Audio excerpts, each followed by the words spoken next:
Hi, my name is Reverend Carole Kiamah, and this is Thoughts of a Shaken Pastor Season 5. In this season, we're talking to men and women who have positively influenced the growth of faith in this country.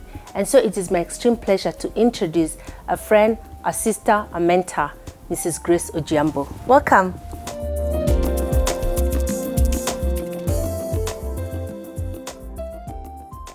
Thank you. So nice to have you on this show. Thank you for making time. Now, let me take you back to the beginning. Tell me about growing up before you even came to faith, just about your family of origin. I grew up in a family which was very Christian, so to speak. I am sure I started going to church before I was born. and I continued. We were a big family. My mother had 11 children, but one of them died before I was born. And 10 of us lived to adulthood. And I was the 10th child of those who lived. And then she died when I was 6. So my father remarried and had another 7. So we are actually 17. Wow. Our home was an open home. Many people lived in our home. And when I was growing up, I never even knew who were my real sisters because there were so many relatives living with us. But it was a happy childhood, you know. It was a happy childhood. So how did you come to faith? I came to faith when I was 16. I was in high school then. Of course, I believed I was a Christian. I knew I was a Christian. But when I went to Christian Union one day, we used to go, for me, I used to love singing. So I just used to go and sing, and when they start preaching, we sneak out. But this time, somehow, we didn't sneak out. So the person who was preaching said something that really puzzled me. He said, God does not have grandchildren. He has only children. He does not have nieces and nephews, just children.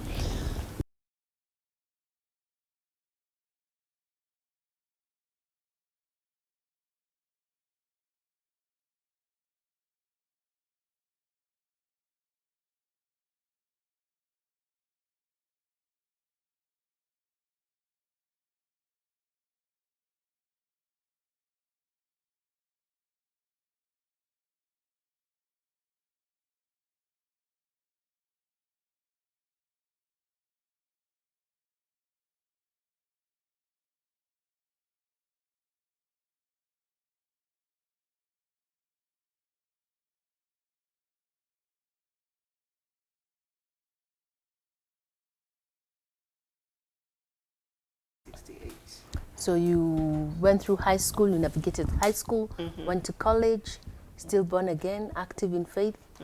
No time did you turn back for a little while? There were times when I almost did. When I was in Form 3, I think, I couldn't keep up with what the then Christians were requiring. You had to have short hair, you had to have, all those legalism. And I really wondered whether I could make it. And I almost gave up then.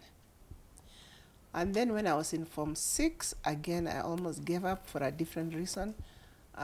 This time, the charismatic movement had just begun in Kenya, and people were not only getting saved, but they were talking in tongues. And if you didn't talk in tongues, you're not a Christian. And I was in this school where time was God.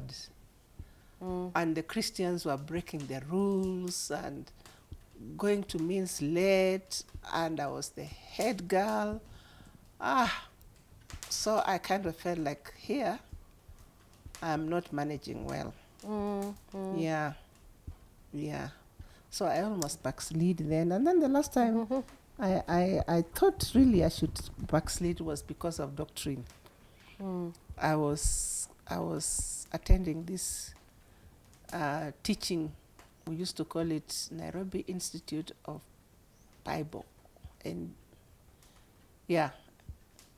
And when they started teaching on predestination, and when I read about it, I just felt, no, this can't be right. If God has already decided who will be saved and who will not be saved, Where am I struggling? why am I struggling telling people about Christ?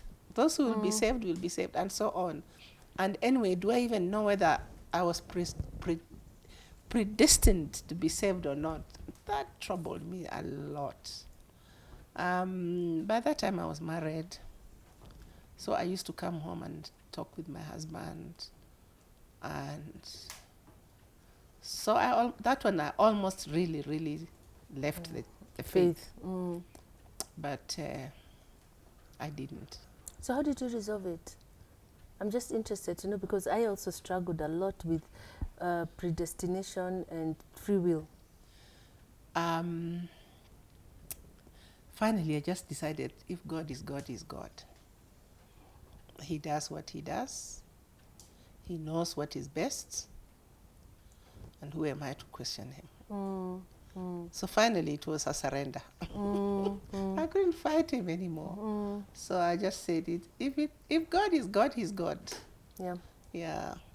You know, and there will be, the truth is that there will be certain passages we'll struggle with, you know, that he loved Esau and hated Jacob. Yeah. I really struggled with some of those, and I remember going before the Lord and saying, you know, so what's the point? How do I know that I'm in this household of faith because you've chosen me, or I'm insisting, you know? And I remember clear as day, he just said, you know, you're loved, so what's your problem? Yeah. And I think that's why it says, unless you have faith, because faith is being almost at peace even in some of these things that you cannot understand, and believing that God remains good and just, and that the fairness and justice of God is beyond what we comprehend to be fair and just. Yeah, so if you're listening to us and you struggle with some of these things, hang in there. God is faithful. Sometimes he will answer you. Sometimes he'll just give you peace to live with these unresolved issues until when we meet him. Yeah. Yeah. Yeah. So you did not leave. You stayed in this faith. I did not leave. I stayed. Okay. And how did you become involved in ministry? Because I know you've done quite a lot in ministry. For me, I think being in ministry has always been there. Even when I was not in ministry, in court. For example, I wanted to be a doctor to begin with. And the reason I wanted to be a doctor was I was thinking if I became a doctor, I would help people physically and spiritually, you know? So for me, it was still ministering to people. I didn't become a doctor because the school I went to in high school didn't teach physics and chemistry. We only did biology. So I decided I would be a nurse, which was now next to the doctor as far as I was concerned. And when I told this to my brother, who was then basically my father, paying my fees and all, he told me there is no such thing. You are going to Form 5. And so I prayed. I told the Lord, if you want me to become a nurse, let me get a 3rd division. I'll work hard. At getting a 3rd division. It seemed like if you got a 3rd, they were, you know. So if I don't get a 3rd division, then I know you want me to go to Form 5. So I prayed. I didn't get a 3rd division. So I went to Form 5. And when I reached Form 5, now I was totally confused because I didn't know what I wanted to be. Then I went to do untrained teaching after I finished my Form 6. And I loved it so much. So I decided that is what I was going to do. And so even when I was doing the untrained teaching, I think like I was already in ministry. Because in the school where I was teaching, it was in Nakuru, I was a very active young person. When you see me like this, it doesn't look like it. But in that school, I was training the kids in hockey. I started, it was an Indian-run school, but they allowed me to start a Christian union. So I started a Christian union, which was full. So for me, I think that is ministry, and was training hockey and we were, and netball, and we were praying before we did all these things. And then I remember when I came to college and I was finishing, and the box where the women used to live was flat on the roof. And I remember after I finished my exams, I went to the roof at night and I was praying and I was excited and I was telling the Lord, Lord, here I come. I want to go and serve you. In whatever school you take me, I will be your servant there. And I was really excited going out. So I went to teach in Kiamah girls. Very good school then. Yes. Those days we didn't apply. They looked for us because we were very few. So there were 3 headmistresses who wanted me to go, but I chose Kiamah because I had been there for my teaching practice. So all the time I was in Kiamah, I was ministering. I was, apart from doing other things like hockey and cross country with the girls and all that, I was running the Christian Union. They had closed the Christian Union when I went. And the girls told me, when I had been there in teaching practice, it was very active, but when I went, it was no longer there. So I asked them why, and they told me, they're persecuting us, So I went to talk to the headmistress. She told me these girls became unruly. They are not keeping time. They are going to the field in the night, and the field was far. So the headmistress had closed it. So when kind of like what you experienced in Form 6. Yes, exactly. I guess God was preparing me. So I asked her, can we try again? Then she told me, only if you promise to talk to the girls. So we started again. So that was an exciting journey. And so many girls got saved. And we were able to contain it. Unfortunately, I left to get married. I came to Nairobi, and again, when I was in Meriliki Christian Union. So finally, I don't know what you mean, ministry. You're thinking of Youth for Christ.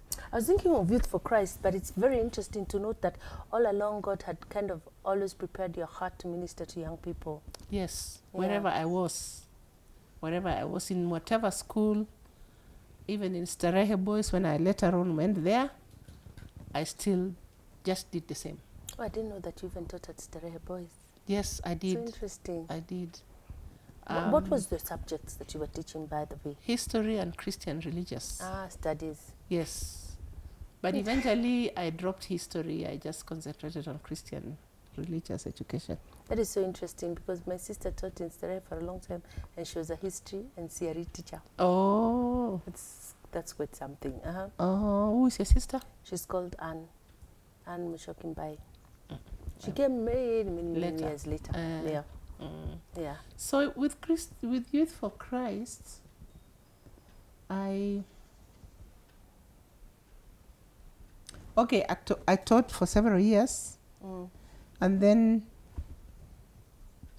when I had my second born in 1980, before he came, I felt the Lord really touching my heart that I should resign and be a homemaker.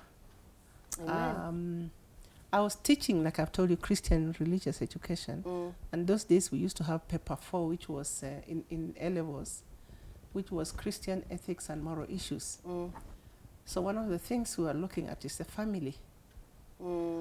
So I realized what I was teaching the girls, I'm not practicing. In the sense that you're supposed to be there to teach, to train your children, to discipline them, but I was leaving the house before 6. And coming back, earliest I ever came back was 6:37. At that time, I had only my son. So as I was teaching, I became convicted. So who is teaching My children. and training and disciplining? It's definitely not me. And I tried to transfer. At that time, we were living in Gay, and I was teaching just near here, Meriliki. And I tried to get a transfer to a nearer school, and I got the transfers, but the headmistress would not release me. So eventually the Lord just convicted me to stop teaching, so I did. And I was at home taking care of my family and mainly doing a lot in the church, but not too much, because I was clear not to get too busy again. Let's just talk a little bit about that, because I stopped working as well for like 10 years to take care of my children, and I know that it's not an easy path, and I'm just so excited to hear that, because I think it is something that many women struggle with, the reality of sometimes having to work, but then that deep-seated desire to be the one who parents your own child. How was that like for you? Did you struggle? How was that like for you? Here you are, you used to make your money. I don't know if you were housed by the school or not, but there were some adjustments. Yeah. Just talk a little bit about those adjustments. My struggle was at the beginning to, first of all, I had to convince my husband that the Lord is leading me in this way. He was afraid. And then later on, when we were able to talk about it, he told me, I don't want people to think that I'm forcing you to stay at home. But finally, we agreed. So my struggle was at the beginning, telling my family, telling my friends that I'm leaving work. That was my struggle. But when I finally left, I just had a great time raising my kids. I really did. I did everything they did. I learned swimming when they were learning swimming. I went everywhere with them. Occasionally, I would meet my schoolmates or college mates, and they would say, "Hey, Grace, what are you doing?" And I'm saying, "I'm at home."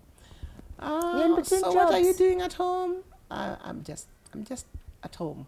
Do you have a business? No, I don't have a business. And so on and so on. And I remember one of them asking me, what happened to you? Did you go to university so that you can be a house girl? And that stung. And I started thinking, am I a house girl? And I came home feeling really low. But then I realized why I was at home. It's because I felt really that God had spoken to me. So it passed. So things like that used to make me struggle. Of course, we had to adjust finances. Now it's only my husband. So I just couldn't walk in a shop and buy a dress. Even my girls, when they were growing up, I would go to Ngara, get material, have their nice dresses made. So you have to adjust in that sense. Yeah. You can't have your cake and eat it. But there's also a lot of pressure. I remember a friend of mine saying, even me, I've decided to stop working and be taken care of like you. I was like, what? Or someone saying, leave Carole. She decided she doesn't want to do anything and just leave the burden to her husband. Or someone telling you, your husband is not being fair. He's not being honest. He's very embarrassed of you. You just sit at home and do nothing. Or when people are having a conversation, maybe about current issues, and nobody asks you a question because they don't expect you to know. It's like you became brain dead. But I think looking back, it's worth it. Oh, I would do it again. I would do it again. It's true. People think you're useless. You have nothing to contribute. You have nothing. Your husband is embarrassed of you, and all those things.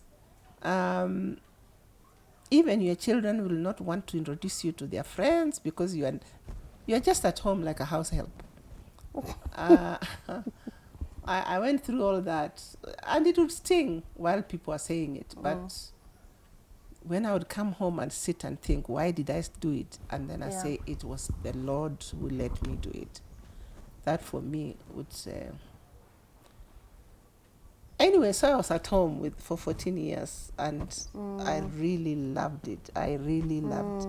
People would ask me, "What do you do? What do you do?" Oh my goodness! What do I do? Or why do you have a house girl and you're just at home? And you're there. I tell people, but I'm not at home to be the house girl. Yeah. So with my 4 children, I had a lot to do. Of course. And as they grew a little older, that this one is doing swimming, this one is doing guitar practice, this one is, so all those things. So I really had a lot to do, but mainly it was about raising my kids and teaching them the Word of God, and just Christian principles and principles on us on the whole. So I think I was at home for 14 years. Wow. When I say that, people are like, 14 years. And then I went back to school, and I did my master's in counseling. It was after that I went to work for Youth for Christ. At first at Crisis Pregnancy Ministries. Yeah, I remember. Which again I really loved. I enjoyed working. I enjoyed counseling these girls. I enjoyed training. We had volunteers. We used to have like 100 volunteers every year. Just maybe tell us a little bit what Crisis Pregnancies was about. Crisis Pregnancy Ministries was a ministries that was started by Youth for Christ to help deal with the girls, or women generally, but mainly girls, who found themselves with a crisis pregnancy, meaning a pregnancy that they did not plan for.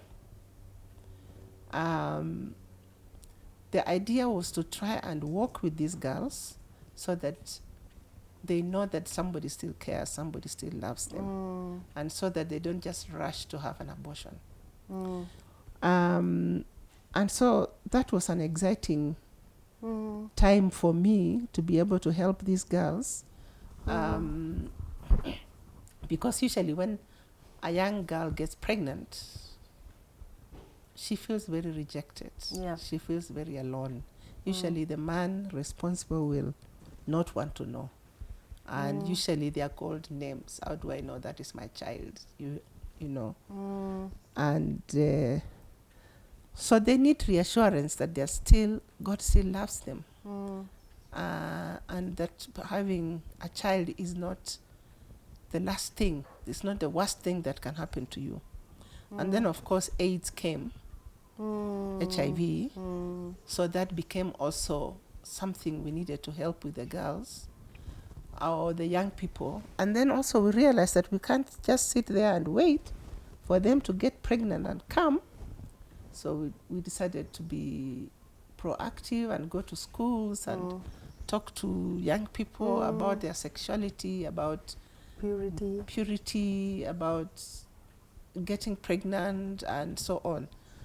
And that also was really, really exciting. Although eventually I didn't go to schools much, because we realized that the young people received other young people better. So we would bring in youth from either from high school or from university. They would commit for a year, we would train them, and then they are the ones who used to go to schools. Peer counseling. So that is what Crisis Pregnancy did. And some of the girls would train them to make things, to make beads, to sew, we would call it the rehab. So that was another one. And some of them would go back to school, the ones who had parents who could help take care of the child. Some of them gave the children for adoption. And those who are not born again would talk to them and encourage them to be saved. Those who are already born again would help them to know that God still loves them and cares for them. Several times we housed pregnant girls here who had been thrown out of their homes. While we would look for a place, while we were looking, they would stay here with us until we get a place. But something I realized that most parents, once the child came, they didn't mind so much. Another thing I realized is that most of the parents who were chasing these children away were Christians. Oh, that is very, very sad. It's very sad. Because of shame. Shame. I remember one girl came and she told me, I have come here because I know when my mother discovers that I'm pregnant, she will want me to have an abortion. I said, how can you be so sure? She said, because all my cousins have been forced to have an abortion.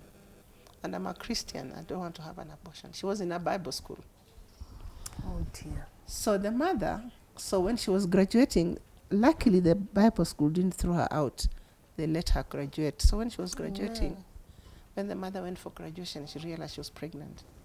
So she told her, she called somebody to help her have an abortion, and she refused. And the mother threw her out. So I came, I stayed with her here for 2 days while I looked for a place. Then she went. Both the mother and the father were Christians. They are forcing this girl out because she has refused to have an abortion. But eventually they turned around. The mother came looking for her after she had the baby and took her back home. I think they even took her to the US or someplace, or UK. Yeah. It's amazing what we do as Christians. It's amazing that sometimes you are so concerned, more concerned about what people have to say than living right, than what God really has to say. Yeah. Yeah. That's true. Another thing that also used to make me feel sad is that the church, somebody has said the worst place to be as a single girl pregnant is the church. And in those days, I know these days that they tolerate them more.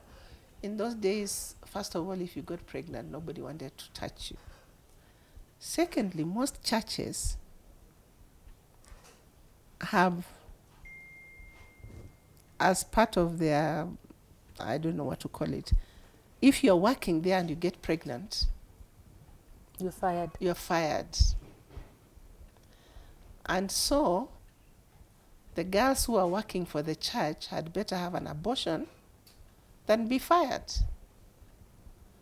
So when I was at Crisis Pregnancy, I tried to talk to many churches to tell them, we can't do this. We can't be going there saying abortion is wrong, and we are leading our girls to go and do it by firing them. You fire a girl, she's pregnant, what happens to her? How is she going to raise this child? So those are some of the things.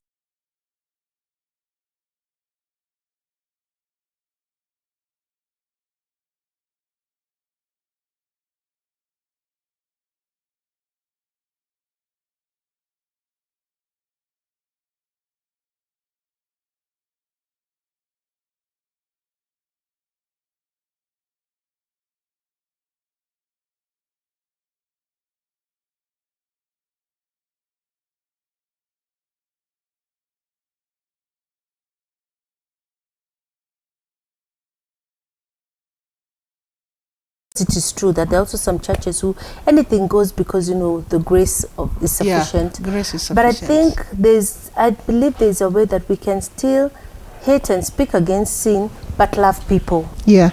And extend grace, because if we were all dealt with as our sin deserves, none of us would make it for a fact.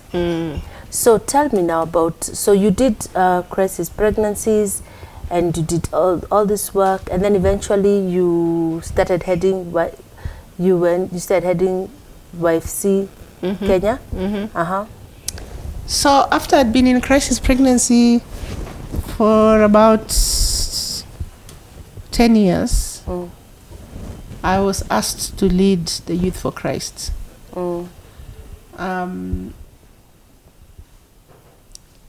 Now, that was a hard one for me. I was like in deep waters because that was really specifically youth work. And I don't think that was my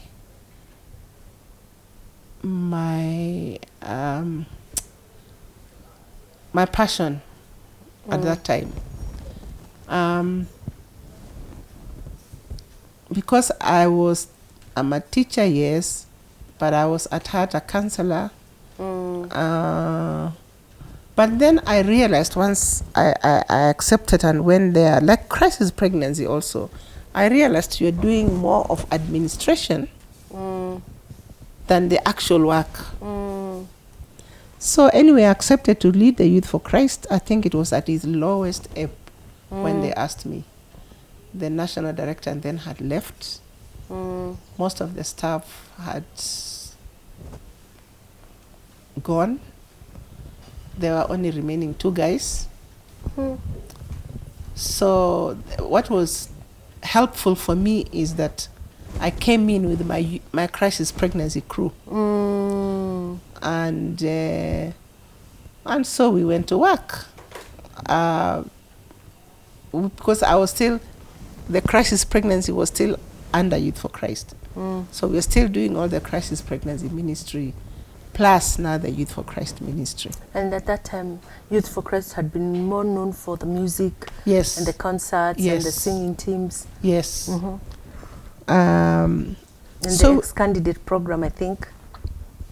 No, ex-candidate was Navigators. Navigators. So we continued to do the work of rebuilding because we needed to rebuild the ministry. And I had a great team that I had come in with. Great team, wonderful team. So we set our eyes on rebuilding the work and serving the youth and doing what we did best, going to schools and doing the purity things and evangelism. And so we continued with that and we grew. We had we started a chapter in Kisii, a chapter in Meru, a chapter in Eldoret, Nakuru we had started as crisis pregnancy, and in Eldoret we had started as crisis pregnancy, but now we made them into Youth for Christ. So yeah, so when I left, the work was moving on, and I felt, although by the time I thought, what have I done? But when I looked back, I could see that what you had done. A lot had been done. And you were there for how many years? I was there for 5 years. I left just before I turned 60. I didn't want 60 to find me heading a youth ministry. That makes sense. But what is exciting is some of these young people that worked with us, either as volunteers or full-time workers, have gone on to, many of them are pastors, interestingly, and many of them are working either in youth ministries or NGOs doing youth work. I was in Eldoret the other day for a wedding. One of my relatives was getting married. And I was just shocked to find in that church the pastors were my volunteers. Now they're pastors, and I'm seeing Tito. And, and the neighboring church also. The youth pastor was our leader in Eldoret. And so when I see that, I feel like I did something small that for the Lord. You continued with the discipleship that you had started with your children. Yes. Yeah. Yes. Tell us about meeting Fred. Meeting Fred? So many years ago. I met him when I went to university. But he was in a very different group. He was not a Christian, and I was. And so my sister had been there before me, who was also in sports, and my husband used to play rugby and box. So he saw me and he said, "You look like Elizabeth. Are you Elizabeth's sister?" I said, "Yes." But I really didn't want anything to do with him because he was in a very different... Rowdy, hey, everything wrong. Everything wrong. But what happened is that we kept meeting. Like, I used to play hockey. So I remember this one time we were going to Makerere. I was in the hockey team and he was in the boxing and rugby team. So as we went, rugby people just drink. They are rioters. But then I noticed he was the only one who was not drinking. And so at some point our bus broke down and the drivers are asking for help, and the guys are so drunk, and he was the only one who went to help. And when we got to Makerere, it was raining. He was the only one who went up to remove the things from the bus because the rest were washed out. So I started thinking, wondering, what kind of guy is this? But it ended up there. So I used to sing in a group called the Trekkers. And we used to go out. You used to go trekking. We used to go trekking. So we used to go out to schools, mainly to churches. And it was mainly, there was only one guitar and the rest of us were singers. So then, there was a bad strike at the university, very bad one. And my husband was one of the leaders. And the university closed for quite a long time. So when we came back, he came to the Christian Union and he gave a testimony that he had been saved. And we were all looking at him and thinking, Fred Ojiambo. We used to be the field marshal. The field marshal? No way. So many of us didn't believe him. Actually, me, I believed him, but many people didn't believe him. So he had now finished university because the strike was just before the university closed. I mean, the end of the year. So then these two groups, so when he got saved, he plays the guitar. He plays the guitar pretty well, although now he's a bit rusty. So he was in a group that was instruments only. So one day they decided, why don't we join the Trekkers so that we, with the instruments and the vocalists. So and then he came, we joined. Again, I see him there and I'm thinking, this guy can play the guitar. So we were together in the Trekkers. Now we are one group. So one day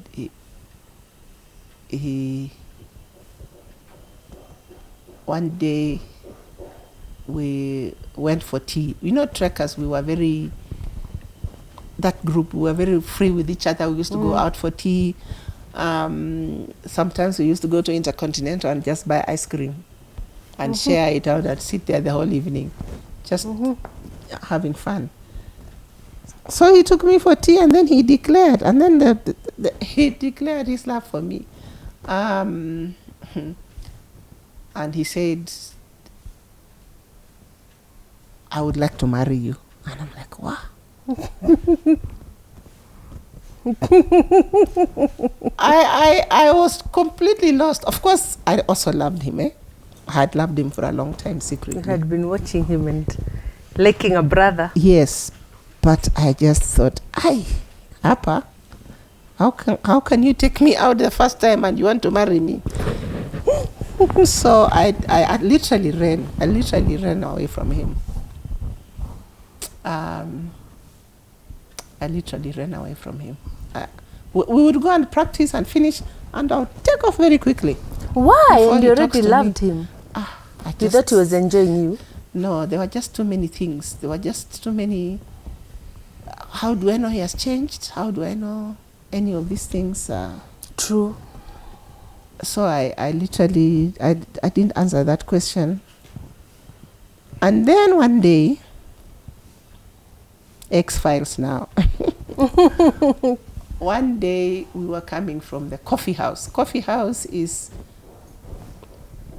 the Christian Union used to organize during the orientation week, a time when you go give people coffee and give the message of Christ. Now this is at the university. At the university. You were still a student, but he was student. just coming for ministry. Him, he had left. He's part of the trekkers, but he has left.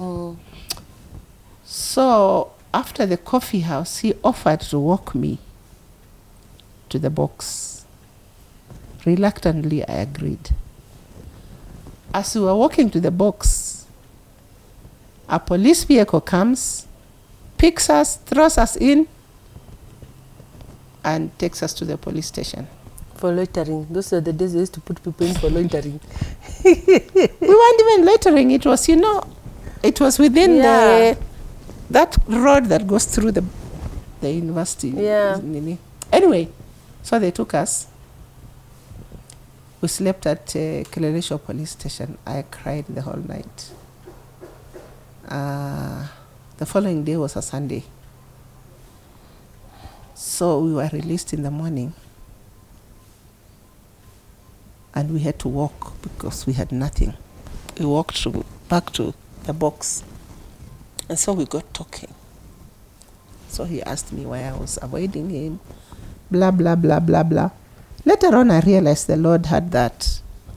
His hand was in that, our being taken. Because it is what broke me to stop running. So after that, we dated for another 2-3 years. Then we got married. I mean, furthermore, you've been in prison. In prison. Sorry. Oh my goodness. Hey, that was hard. He felt so bad because he had been in the cells many times. Because of his student activities. It was just like death. What will people say? Hey. But then the Lord spoke to me. So that is how you started. And then you got married. We got married, but it was a... First of all, the Christians didn't believe he was a Christian, so all the Christians told me, you're making a mistake. Unaenjoiwa. And those days, men used to get saved, get the Christian girl, marry them, and then go back to where they were. My family had heard of his... escapades. Yes. How he was in drugs and fighting and beating people. So they were so worried. I mean, at one point, I talked to my sisters from about 8 to 3 a.m. And they are just, this man, do you know he was a drug addict? Yes. He beats people. I said, I've seen him fight. And they couldn't believe what was going on in my head. And even me, I started wondering, what is going on with me? So it was the Lord. Really, me, I believe it was the Lord, because everything put together, we were the most unlikely people to meet and have a friendship and have a marriage and be married 45 years later. 46 now. Imagine. But I think it was the Lord. Yeah. So, but as we were going on, and there was so much, his people also didn't like me. Why? For various reasons. They should have been very happy. They've gotten a good Christian girl. There were stories that were going on. People told them I had a child. Boy. A big boy who was my brother. Sometimes we laugh with him. He looks like me, and my people are wondering, why are you marrying a thug? And so So I told my husband, my boyfriend, then I told him, you know what, I love my family. If they don't turn round, I will not marry you. And he said, okay, we'll work on it. And he really worked on it. He won the hearts of my nieces and nephews. He would go and visit them. He would take them swimming. So eventually they are telling their mothers, it's Uncle Fred, you know. So, but before we got married, everybody had turned around, and they really love him up to today. Yeah. Everybody. But they were just watching out for you. They were. I knew. That is the thing. I knew they were watching out for me. They loved me. They were like my parents, you know. My sisters literally brought me up, although I had a stepmother, but they're the ones who brought me up. Yeah. So you meet Fred, and then he gets into law. He was already a lawyer. And he's vocal at that, both about his faith and about his stand for justice. How was that like for you? You know, he was a lawyer before I met him. Before I married him. So I knew what he stood for. I didn't quite understand what being a lawyer was. One of my sisters had tried to convince me to be a lawyer, and I told her, no, I don't want to be dealing with criminals. So I began to understand really what his work was. Many Christians didn't think you could be a Christian and a lawyer because they believed that you have to tell lies to win a case. I have learned differently now. So mine was just to support him. And he gave me very good arguments, like when I told him, I asked him about being a Christian and being a lawyer. He said, well, who is our advocate? So it means, he gave me scriptures that showed that being a lawyer, and he also helped me to realize that you don't have to lie to win a case. And he doesn't lie to win a case. So, yeah, so I just stood by him. Yeah, I prayed for him a lot. I prayed for my husband a lot. I prayed for him a lot. He's gone through a lot. We've gone through a lot, raising our kids. One reason why I thought I should stay at home was because he was very busy. And I loved teaching. I loved teaching. I still do. So I would go in with all my head. So we agreed then that I would take care of the kids while he did the work, which he still does. He still goes to the office, still goes to court. He loves it. He loves it. And I retired. I'm mainly with the church now, not working, but volunteering as I've always done. Yeah. Let me ask you, did you ever feel resentful? Like, here you are, both of you are graduates, and both of you have a career path, and you sacrifice, and I use the term loosely, for your children and for your family, and he's just going and growing and becoming bigger and bigger and bigger. Did you feel like you're being relegated to the back burner? And how did you deal with that? You know, you were a person on your own right, with your own path. Did you ever feel like, yeah, how did you deal with that?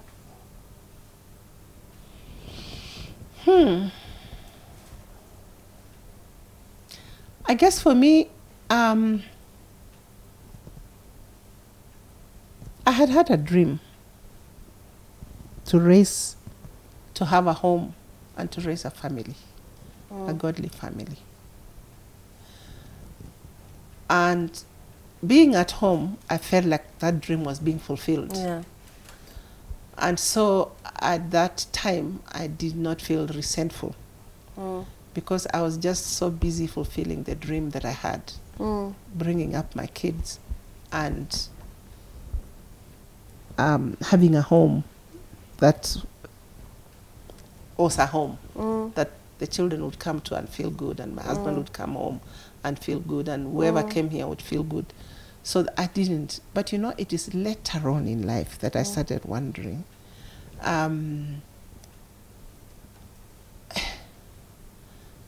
There was a time I felt like, hey, have I given up too much? Like at church, for example, that is where I serve most. My husband was at some point a deacon when we still had deacons. Then he became an elder. Then after his term ended, he stepped down for many years. Then my son became an elder. So there was a time somebody had suggested for me to be an elder, and I said no. My son has just stepped down. His term has just ended. And I kept home and I kept thinking, I didn't become an elder because my husband was. Now I didn't become an elder because my son was. And I'm the one who's been here serving. So who am I? Yeah. So sometimes I ask that question, who am I? I told you I was number 10 in my family. So everybody knew So it was, you're so-and-so's sister. You're so-and-so's daughter. So-and-so's And then wife. I got married. Oh, your Fred's wife. And now it is, oh, you're Pastor Melina's mother. So sometimes I don't know who I am as a person. So it is only later on in life I kind of felt a bit, who am I? But again, I feel like I have been following the path which the Lord has set for me. So I don't feel like I've lost out on anything. For example, even after I had been at home for 14 years and went back to school, then came back into the market, I didn't look for a job. I had 4 job offers. And plus I had an offer to go and do my PhD.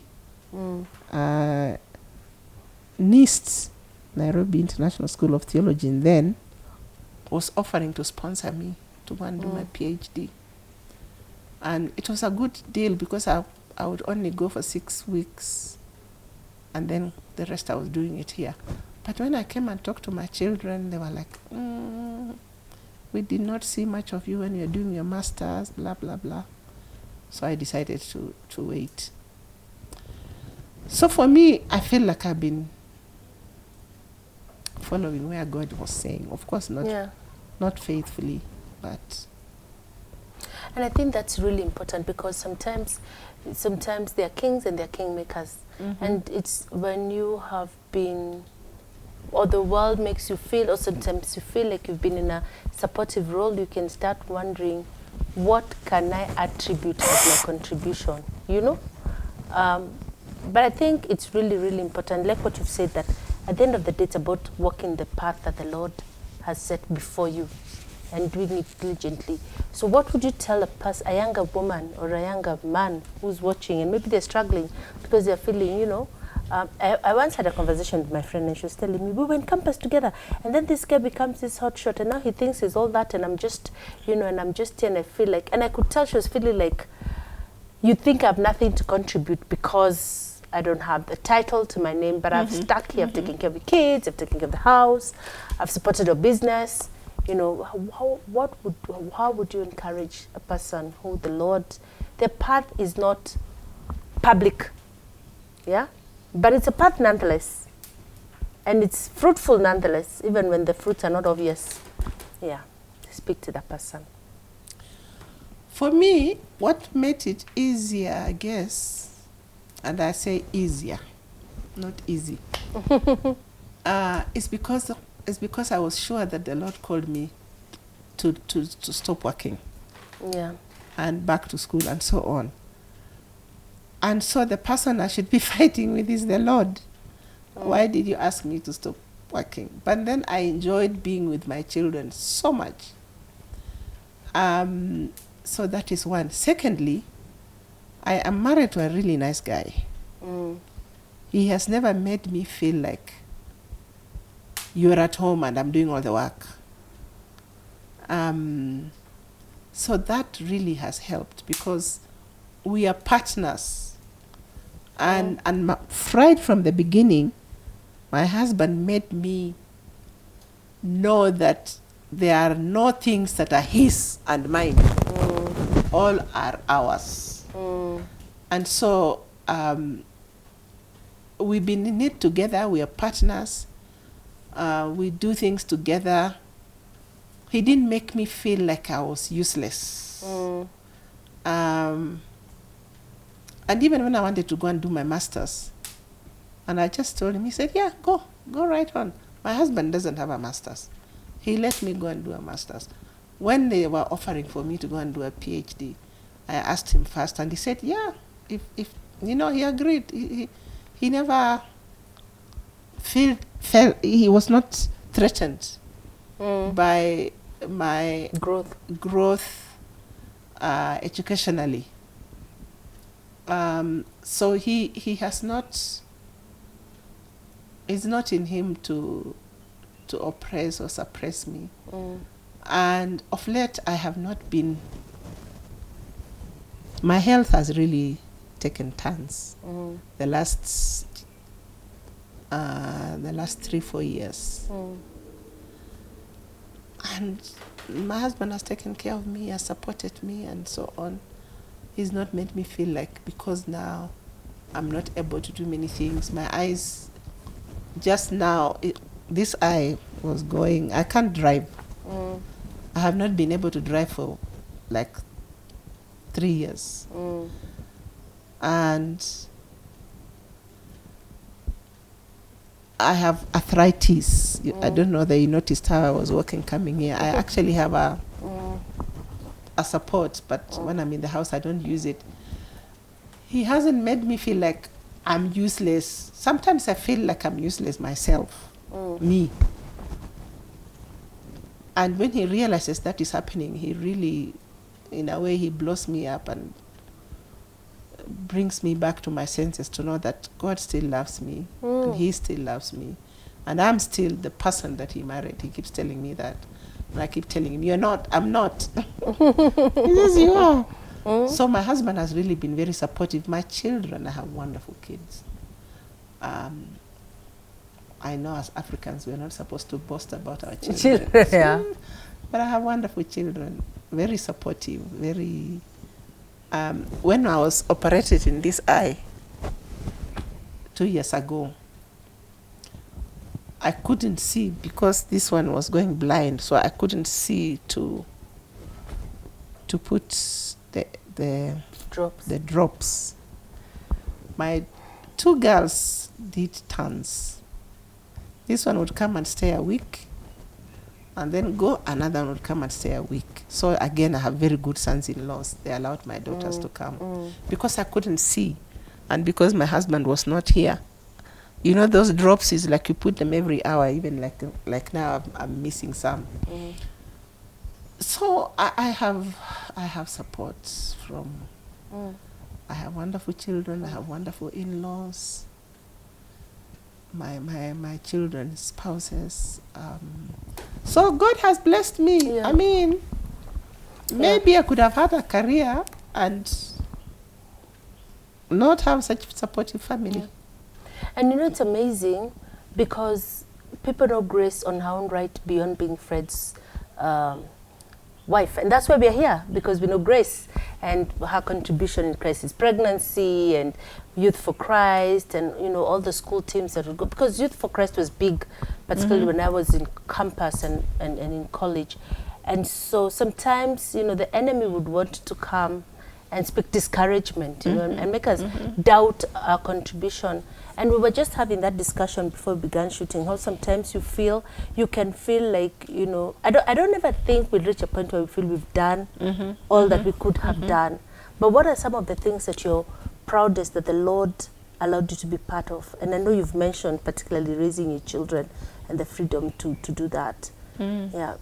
What else are you looking back and saying, I'm so glad that God gave me a chance to do this?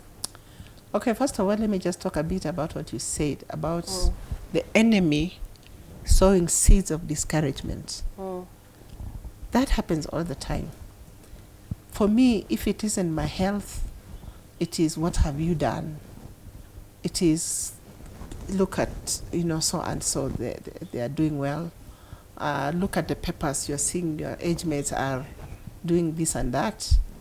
One of my sisters, one of my older, she's much older than me. Professor Were, she's a professor in medicine. So sometimes I tell people, hey, if you're working with Fred Ojiambo and Professor Were,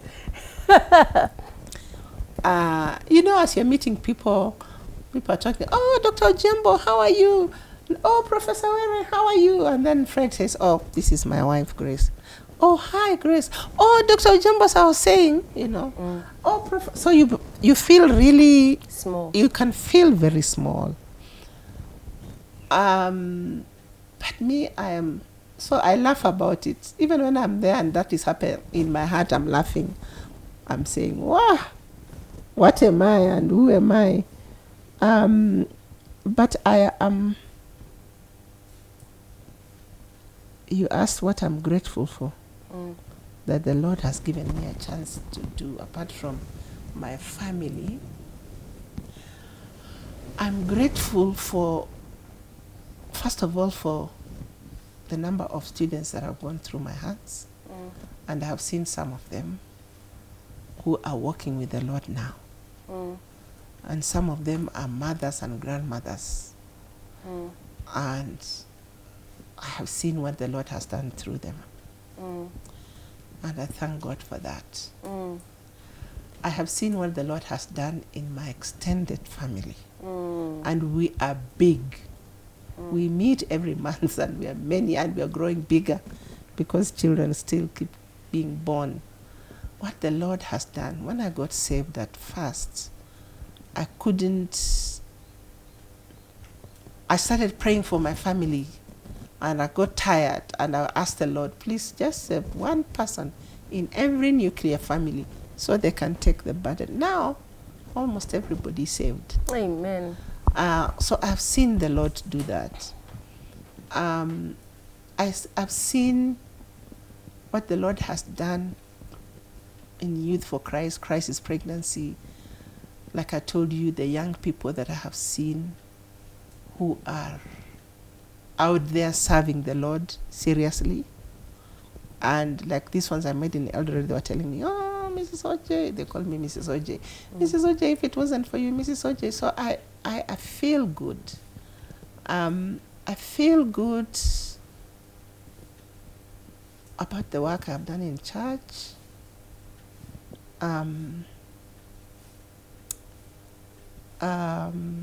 Mainly to do with parenting. I have taught women, I'm still doing now, about parenting, about marriage, premarital counseling. So it's kind of the same. If you look, it's kind of mainly marriage and children or youth.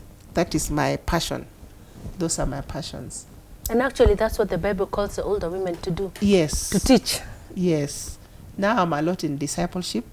Like I told you, Tuesday is my busy day. I start at 8. And then I break for lunch. Then I finish at 4.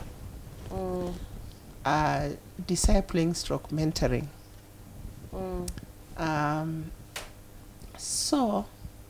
But what I am most grateful to God for is that He has allowed me to serve Him in whatever area. He's been there. He's been there with me. He has allowed me mainly my family, to raise my family. And I'm really grateful to God for that. Okay.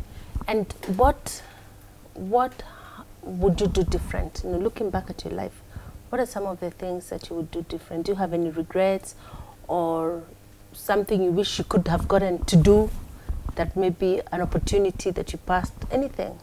What would you do different? If there is anything you would do different.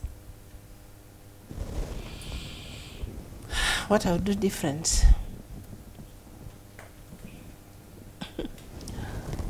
I would have stopped teaching when I had my firstborn. I think he missed out. What I would do differently, I wish I knew what I know now about raising kids. I would have spent more time with them. More than I did. I would have been more intentional, more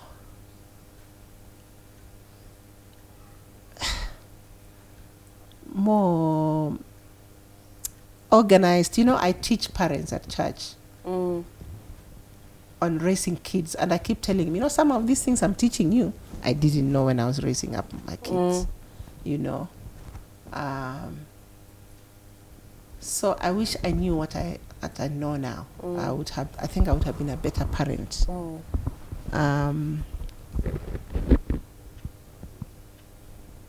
Sometimes I wonder whether I should have gone on and done my PhD.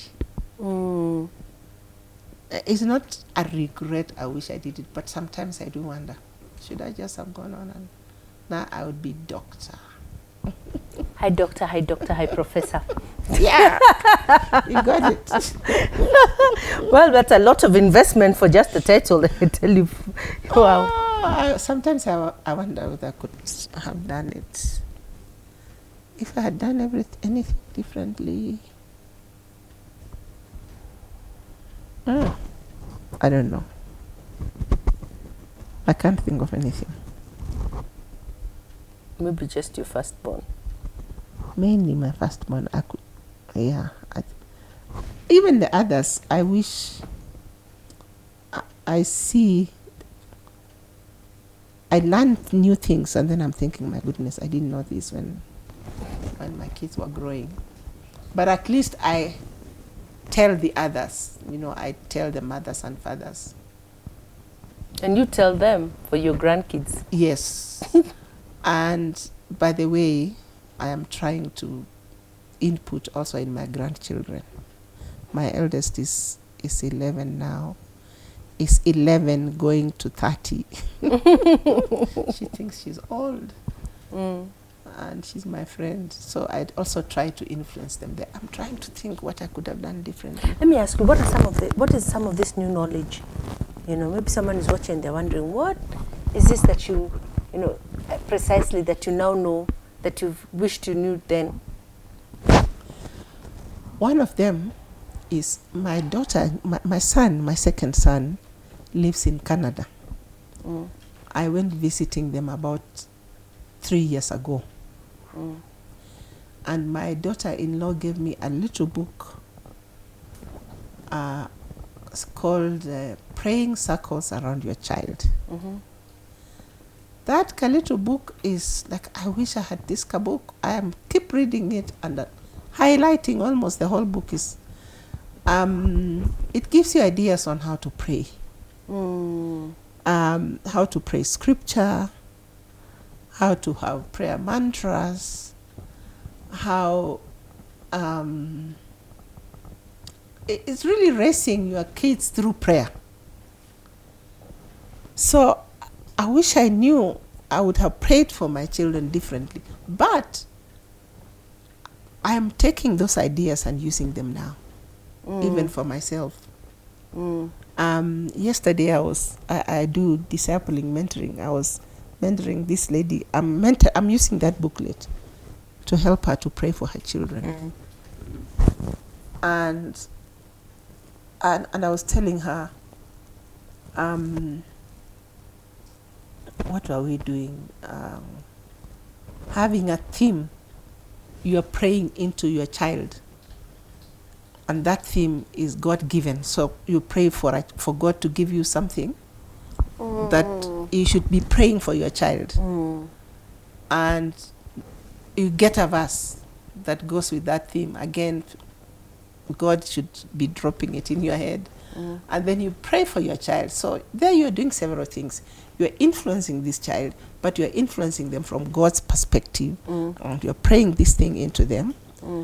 And I have read that book through many times, but I hadn't seen that particular one. So as I was talking to Maxie, I was telling her, hey, I hadn't seen this. And she is excited. This lady is excited. She was discouraged because her children are all grown up. And I was telling her, even mine, your firstborn is younger than my lastborn. So now we are learning to praying God's prayers into our children, not just praying, Lord, help my child do well in school, Lord, good health, Lord, this, but deeper things. Yeah. I wish I knew better. Wow, and that's important. So if you have children, please don't just pray for them to pass. There's more to life than passing exams. Ask God, because God created these children. Yeah. And we are just custodians. So ask God, what is it about my TJ, like mine, or Toria, or Tayo? What would you have them be? And start asking God to, that's what you're saying, right? And you pray around some of those things as God drops them into your spirit. Amazing. Wow, wow. Okay, so in your journey, what has been your guiding verse? What's the verse that sticks out for you and says, I think this kind of sums it up for me? And I know as Christians, we have very many Bible verses, but what's the one that comes to mind? Guiding verse.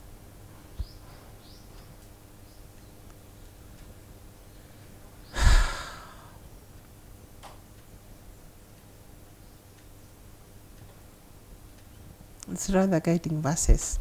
No problem. Verse.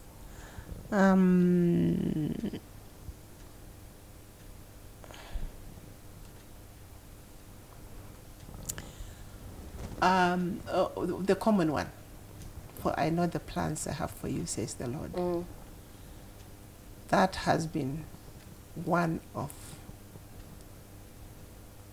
more of an encouragement than guiding. Guiding is trust in the Lord with all your heart and lean not in your own understanding. In all your ways acknowledge him, and he will direct your path. That one has been the one that has like when I'm not sure, I go back to that one. And it's one of the verses I made my children memorize when they were small. And it was amazing how my daughter,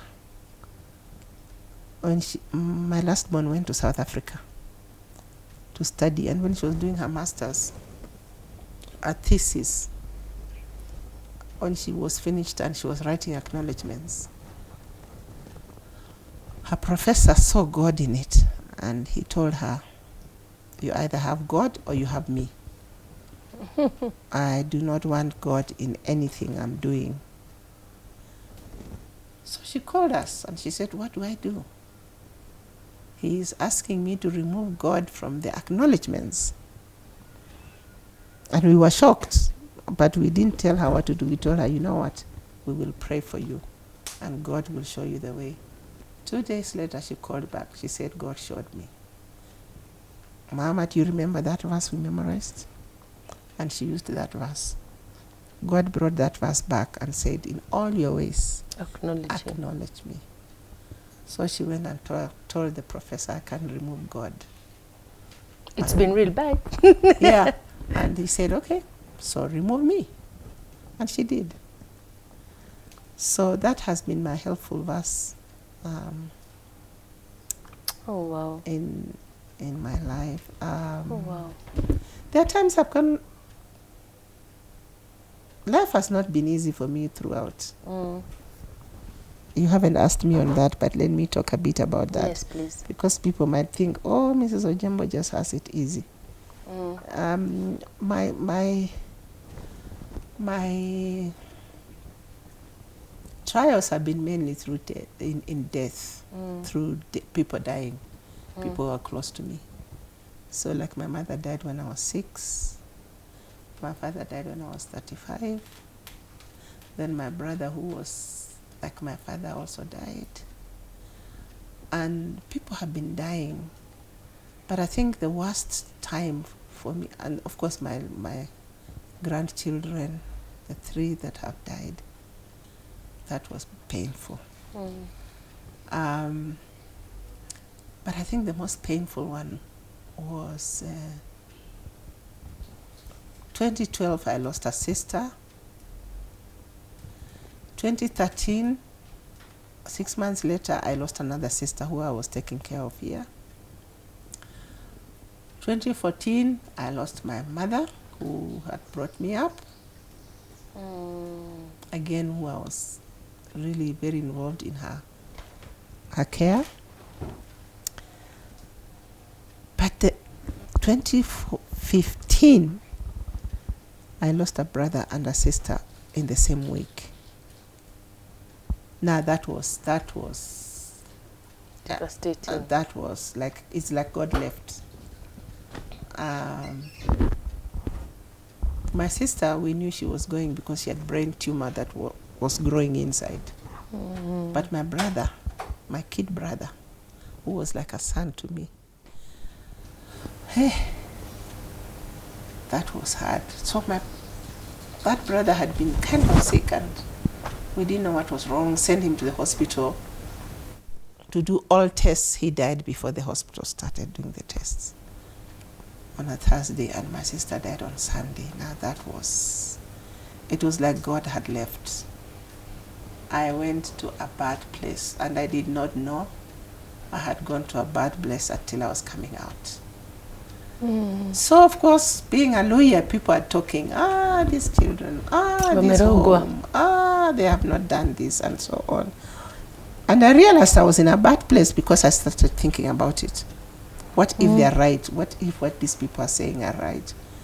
And I remember coming back and talking to my pastor. But it really made me feel like God had left. I lost so many people. My sister-in-law, whom I loved, died.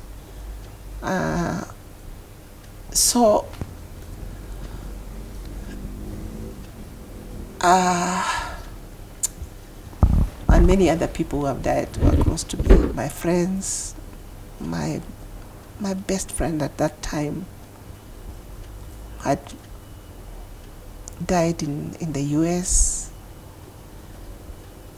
And at some point, when my sister was still ailing, I prayed. I said, Lord, what are you saying? And I had a friend who was really praying for my sister. And one day they called me and they say, she's in a coma. And I couldn't believe it. And I'm asking the Lord, what is going on? What is... And it's like the Lord told me they're both going. And I said no. And I started fighting for their lives. But they both went, like the Lord had said. So for me, that has been a thorn in the flesh. The other day I was telling my husband, I think I need to go for therapy. Maybe I didn't grieve these people properly. Or maybe I didn't work through. I don't know. But just losing people can really make you feel abandoned. Yeah, like God is not... Okay, for me, I didn't feel like God is not there. I just felt He didn't like us. He didn't like me. He didn't like my family. He is doing things for everybody else. I would go to the prayer meeting and people would say, oh, we prayed and so got healed. We prayed and I'm thinking, what about me? What about me, Lord? What about me? So that has been a journey, and the Lord is helping me to walk through it. To continue trusting Him. Continue trusting Him. not to feel abandoned, and not to know that he cares.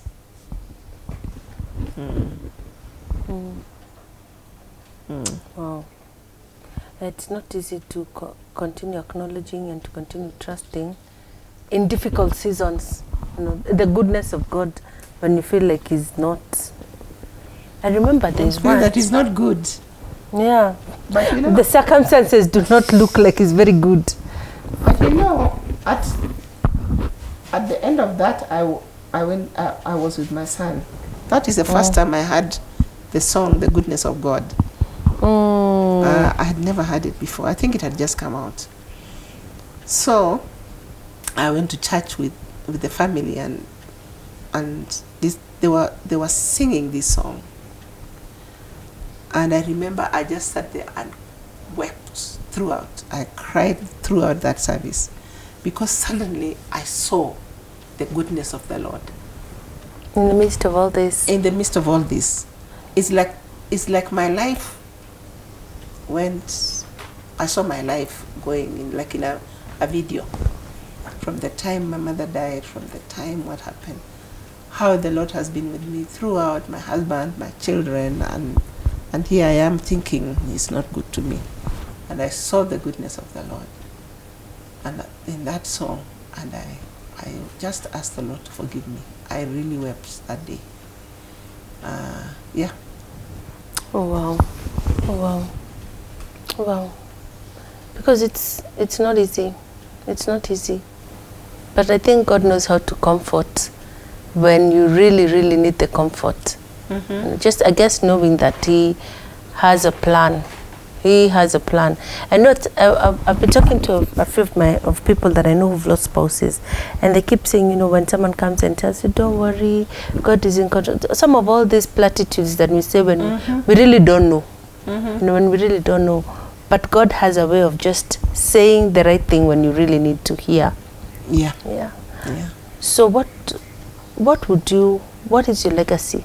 What would you want to be remembered for? I keep telling people, I used to keep going to the cemetery when I was younger and just reading what is written in people's epitaph and asking myself, when it's my time, what will people write? What would you want them to write?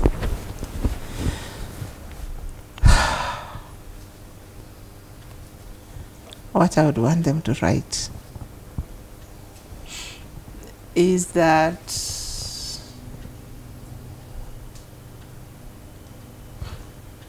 I served God in my time. Amen.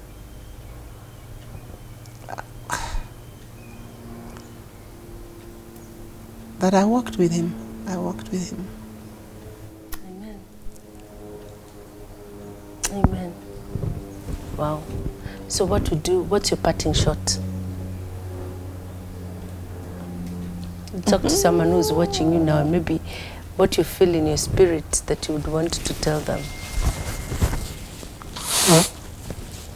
That God is faithful. He was faithful when I was 16. He was faithful when I was 25, when I was getting married. He is faithful now. I am 71. God is faithful. And I'm still trusting Him for my life. Even when we are going through the hard times. I told you about the last 3 years, 4 years of my health has been bad. And there was a time that I thought I was going to die. And God raised my nieces and my nephews and my children to pray for me. Those kids, they are not kids, they are young adults. They prayed for me, and they had a Zoom so that all of my relatives around the world, they would meet at midnight, our time, and just pray for me. Because sometimes I was not able to pray for myself. So I saw that as part of His faithfulness, that He could raise His people to pray for me when I'm not able to. Yeah. And so if you're watching us and you're feeling discouraged, you're going through difficult seasons, just know that God is faithful, that He who began this work is able to bring it to completion. I think that's a story that, you know, that path that he sets you on, yours is just to walk, because he has a plan and he will bring it to completion. God bless you. Have a lovely week. Bye.